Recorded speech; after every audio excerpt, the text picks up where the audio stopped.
Scholars dimanapun Anda berada di seluruh Indonesia, senang kembali kami boleh menyapa Bapak Ibu di ruang keluarga Anda untuk kita bersama-sama bisa menikmati firman Allah. Dan memang kita mengemas program ini, kita online lagi yang kita adakan setiap malam pukul 20. Nah, hari ini yang menjadi pembicara kita, narasumber kita adalah Bapak Pendeta Andreas Setio Hadi SPDK. Beliau adalah seorang praktisi pendidikan yang tidak kurang dari 40 tahun berkecimpung dalam dunia pendidikan. Hari ini beliau akan menyampaikan satu tema penting bagi kita, yaitu relakan. Namun sebelum kita mendengarkan pemaparan beliau, kita akan mendengarkan pujian dari anak muda yang sangat mengasihi Tuhan, mempersiapkan diri untuk melayani Tuhan.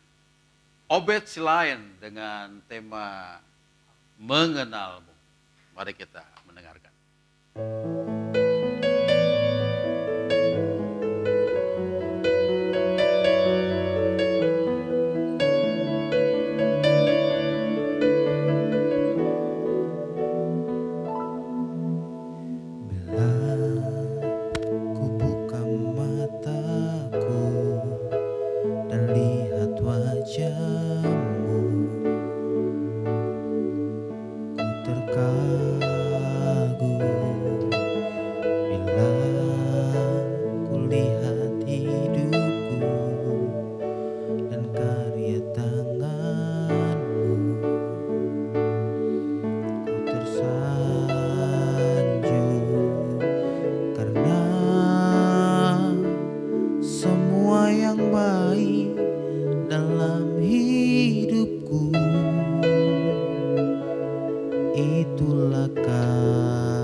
Lebih dalam dari semua yang ku kenal.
mengenalmu, mengenal Tuhan seharusnya menjadi sebuah kerinduan kita yang mendalam lebih dari apapun juga.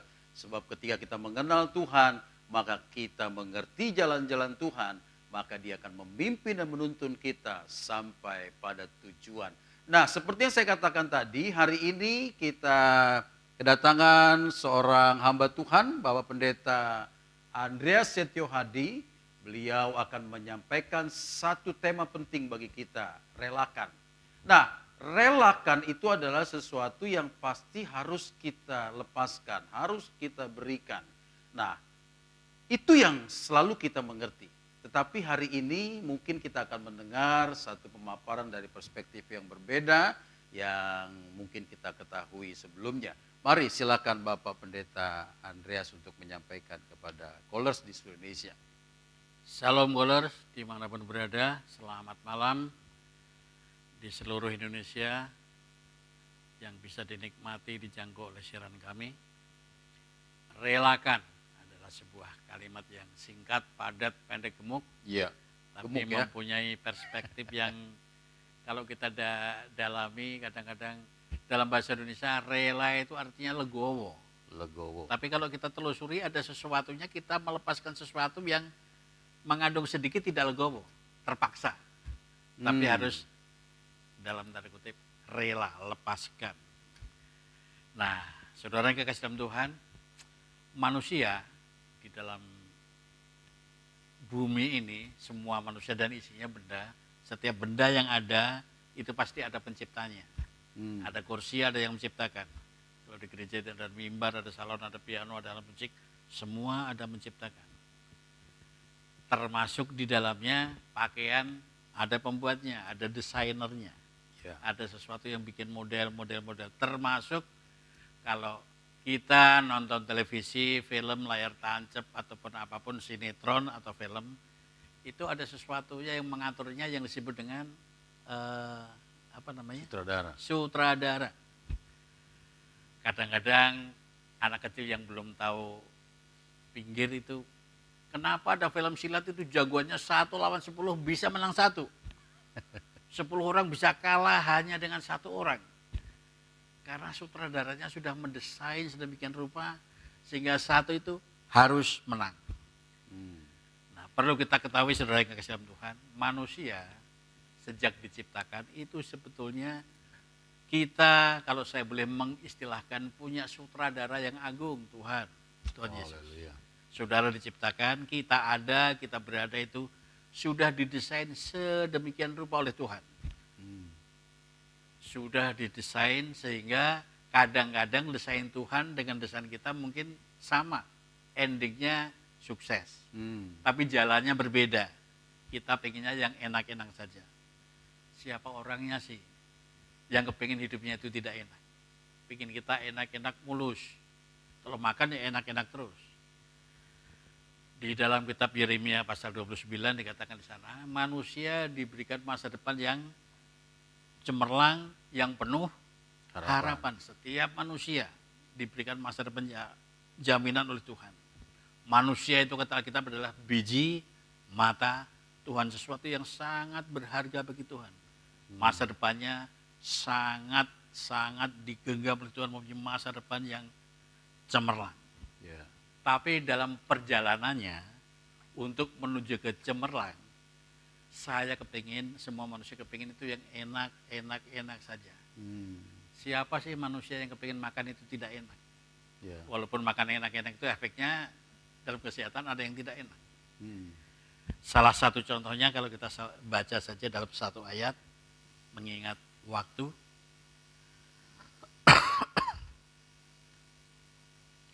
Saya akan mengambil satu ayat dalam kitab Kejadian 50 ayat yang ke-20. Demikian firman Tuhan. Memang kamu telah mereka-rekakan yang jahat terhadap aku, terhadap Yusuf maksudnya.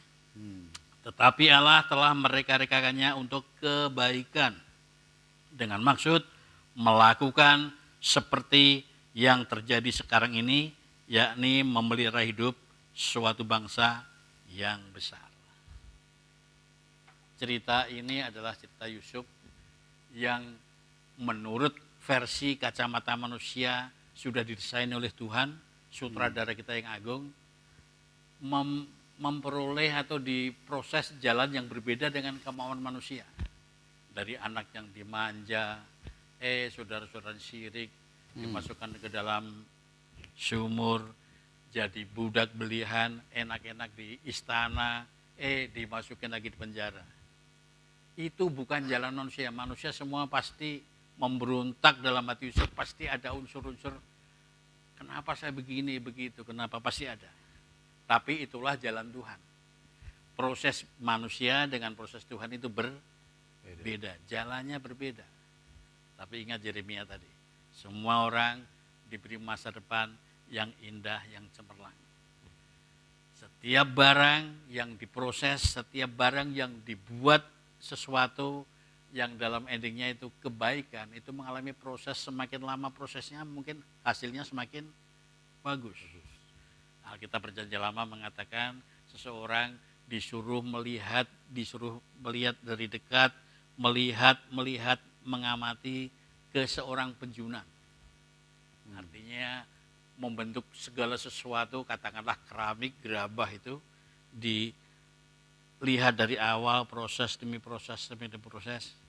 Ternyata proses itu memakan waktu yang lama, yang rumit, tapi menghasilkan sesuatu yang bagus.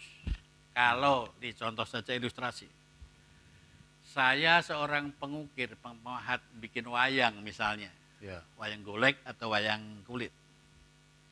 Seandainya wayang itu bisa berbicara, semua barang yang akan Pak buat itu pasti, kalau dalam cerita wayang, katanya, saya bukan seorang dalang, wayang yang paling bagus namanya, yang paling cakep itu katanya kan Arjuna. Arjuna. Yang dikagumi banyak wanita, yang paling sakti, mandraguna, dan seterusnya. Semua benda yang diukir oleh seseorang itu pasti mintanya semua menjadi Arjuna. Padahal wayang satu kotak satu itu 1000 macam, itu mempunyai masing-masing mempunyai warna, mempunyai sifat, mempunyai watak, mempunyai karakter, mempunyai kebaikan dan seterusnya. Seandainya bisa bicara, semua akan menjadi Arjuna. Kalau toh itu terjadi, cerita wayang tidak akan jalan karena hanya satu nama saja. Nah, itulah manusia. Saya juga kalau boleh minta kepada Tuhan, hidup saya itu tidak usah mengalami seperti minum kopi pahit, perjalanan pahit itu, kalau bisa jangan. Tapi proses Tuhan berbeda, kemauan Tuhan dengan kemauan manusia. Sehingga apa yang terjadi, saya dan saudara semua manusia itu kalau itu dibentuk oleh Tuhan, didesain oleh Tuhan sedemikian rupa, suatu saat mengalami pengalaman yang pahit, kita harus dalam tanda kutip rela. Walaupun ada unsur sedikit terpaksa.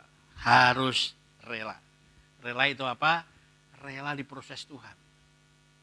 Bagaimana kulit atau kayu dibikin wayang golek, ditata itu saatnya bisa bicara, semua akan mengadu, sakit, kesakitan, dan seterusnya.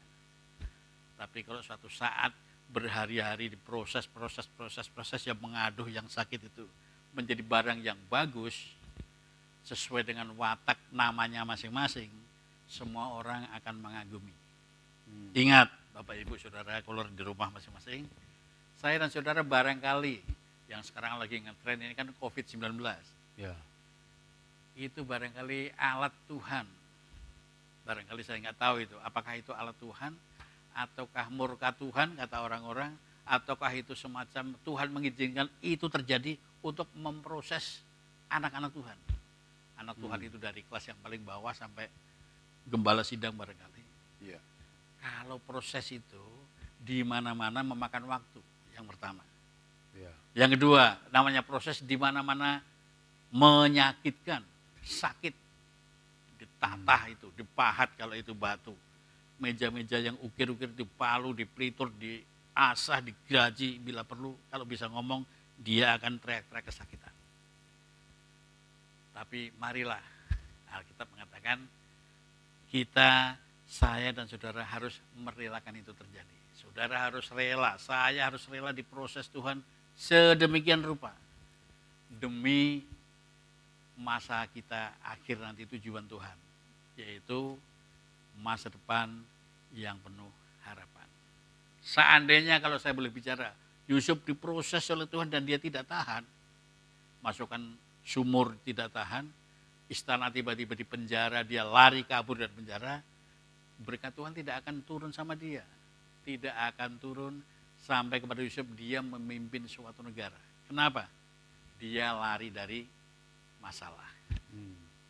Sehingga saudara yang kasih dalam Tuhan, marilah saya dan saudara ibarat wayang atau pemain sinetron itu menyerahkan diri kita sepenuhnya bersandar kepada Tuhan sesuai dengan desain agung kita. Sesuai dengan mendesain hidup manusia yaitu Tuhan. Sesuai dengan perancang sinetron adalah Tuhan. Kalau Tuhan sudah menetapkan biji mata Tuhan akan dipakai Tuhan, apapun yang kita alami, masuk got, masuk kali, masuk jurang, apapun, Tuhan akan menolongnya. Kenapa? Aku akan berdiri di depanmu, kata Tuhan. Sehingga orang Kristen dijamin oleh Alkitab, bukan diberi kekayaan. Alkitab yang begitu tebal ini isinya menjamin saya dan saudara bukan diberikan kekayaan. Tapi saudara kalau tahan proses diberikan kemenangan. Saudara pasti menang. Ku menang bersama Yesus Tuhan. Haleluya. Itulah firman Tuhan hari ini. Dan hari-hari ini saudara bisa merasakan itu. Contohnya begini, bagi anak-anak yang SMP tamat sekarang kelas 3. Yang SMA tamat kelas 3. Atau yang mau kuliah, yang SMP mau ke SMA mau kuliah mau kerja. Barangkali jalan kita sesuai dengan desainer Tuhan itu berbeda. Saya tamat SMP atau orang tuanya barangkali kepingin tamat SD mau ke SMA yang favorit. Ternyata tidak bisa. Kecewa.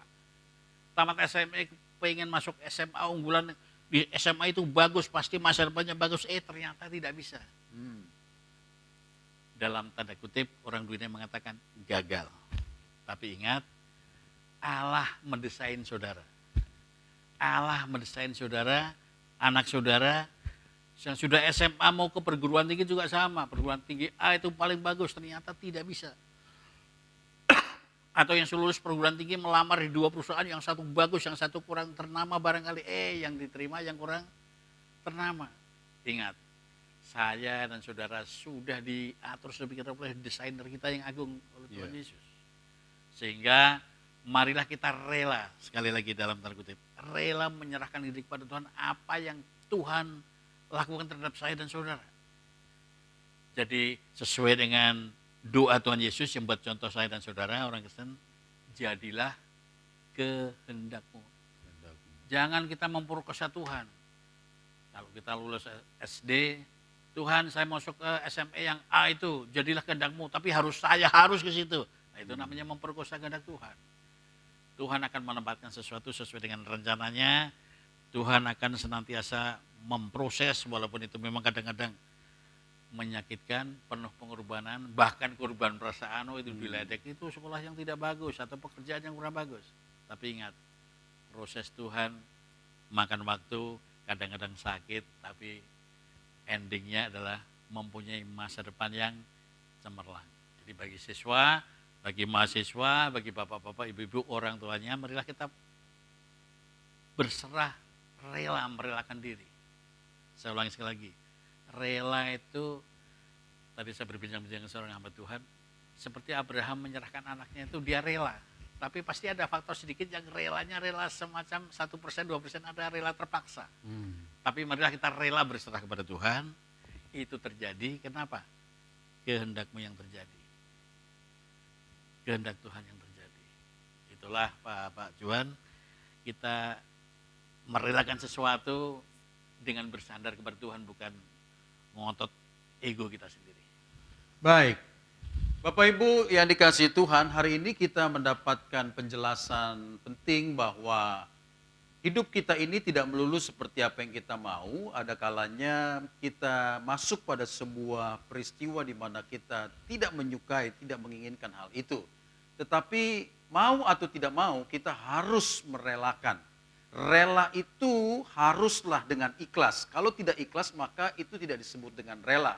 Bisa saja kita melepas, bisa saja kita memberi, tetapi tanpa ada kerelaan. Nah, kalau kita melihat peristiwa Yusuf, Yusuf itu dari rumahnya sampai kepada tujuan akhirnya menjadi pemimpin orang kedua di tanah Mesir, selalu saja kita melihat dia dalam situasi konflik, tetapi dia selalu rela untuk melewati setiap proses itu. Nah, pertanyaannya Pak Pendeta Andreas, bagaimana supaya ketika kita ada pada proses Allah yang menyakitkan itu, kita tidak lagi ada pada sebuah kerelaan yang terpaksa, tetapi menjadi sebuah kerelaan yang ikhlas sepenuhnya. Mungkin bisa disampaikan, Pak. Kita harus menyadari yang saya sebut di depan tadi bahwa sutradara agung kita Kristus yang membentuk cerita kita, perjalanan hidup manusia itu Tuhan. Yes. Seperti yang saya singgung tadi, kenapa ada jago silat 1 orang lawan 10 bisa menang 1? Sudah diatur sutradaranya begitu. Saudara sudah diatur oleh Tuhan sedemikian rupa bahwa ujung dari proses ada berkat. Ya. Di balik mega ada matahari, kata lagu rohani. Setelah hujan ada pelangi. Orang dunia juga bisa mengatakan, tak selamanya mendung itu Kelabu. Haleluya. Jadi Glory. Tuhan akan memberikan berkat setelah manusia itu tahan. Berbahagialah orang yang tahan akan pencobaan. Setelah tahan pencobaan akan diberikan berkat. Jadi untuk kerelaan itu harus bertahan. Yang kedua akan saya tutup dengan firman Tuhan bahwa Wahyu 3:19 itu barang siapa aku kasihi, ia aku tegur dan ku hajar. Oleh sebab itu relakanlah hatimu dan bertobatlah. Rela walaupun kita setengah ragu-ragu, seperempat ragu-ragu, sepersepuluh ragu-ragu. Kita berserah, pasrah. Berserah itu artinya penuh dengan pengorbanan, penuh dengan iman, plus pasti ada pengharapan. Nah, pengharapan itulah disertai dengan doa yang tiada berkeputusan. Ada pengharapan setiap saat berdoa. Kita bukan kandas di tengah jalan iman kita, tapi selalu ada hubungan kontak kita dengan Tuhan. Baik, puji Tuhan, hari ini kita mendapatkan penjelasan penting bagaimana kita bisa merelakan hidup kita untuk diproses oleh Allah, Sang Sutradara. Sutradara kehidupan kita, dia pasti menentukan hasil akhir yang terbaik. Sekalipun kita menginginkan yang lain, seperti tadi dikatakan Pak Andreas, dalam dunia wayang itu, Arjuna selalu menjadi sebuah impian banyak orang, tetapi ada karakter-karakter yang lain memang Allah siapkan, sifat-sifat dalam bentuk yang lain. Nah, kalau kita ada pada bagian yang lain, maka kita harus dengan setia, dengan rela, keikhlasan kita akan mempercepat bagaimana Allah membentuk hidup kita menjadi sebuah pribadi yang indah bagi Dia. Itu sebabnya masuki proses Allah dengan kerelaan yang penuh, maka semua kita pasti akan menjadi bejana yang indah bagi Dia. Puji Tuhan, terima kasih. Mari kita akan akhiri program ini dengan berdoa. Bapa di surga, kami berterima kasih kepada Tuhan kalau malam hari ini kembali kami boleh diingatkan bahwa sesungguhnya Engkau adalah Sang Penjunan yang membentuk hidup kami menjadi bejana yang indah. Kami tidak bisa menentukan hasil akhir karena di tangan Tuhan segala sesuatu. Yang harus kami kerjakan adalah bagaimana kami merelakan Tuhan memproses kami, supaya kami boleh menjadi alat dalam tangan-Mu. Engkau mempergunakan, memanfaatkan hidup kami bagi kepentingan kerajaan-Mu. Berkati semua callers yang menyaksikan siaran ini, apapun yang menjadi pergumulan mereka, apapun yang menjadi masalah mereka, kami harus mengingat bahwa itu mungkin sebagai cara Allah memproses kami untuk semakin menjadi pribadi yang indah bagi Tuhan. Berkati Bapak Pendeta Andreas dan semua yang ada pada pelayanan ini, supaya semua kami tetap dipakai Tuhan menjadi alat dalam tangan-Mu. Bagi-Mu hormat kami, dalam nama Tuhan Yesus kami berdoa. Haleluya. Amin.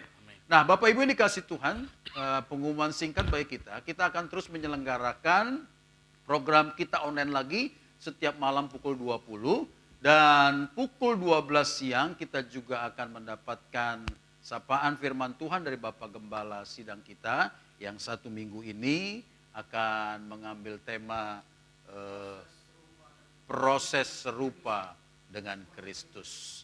Nah, kita tetap setia, percayalah orang-orang yang berharap dan percaya kepada Tuhan, dia pasti akan menjadi pribadi yang tangguh. Haleluya. Kingdom of love.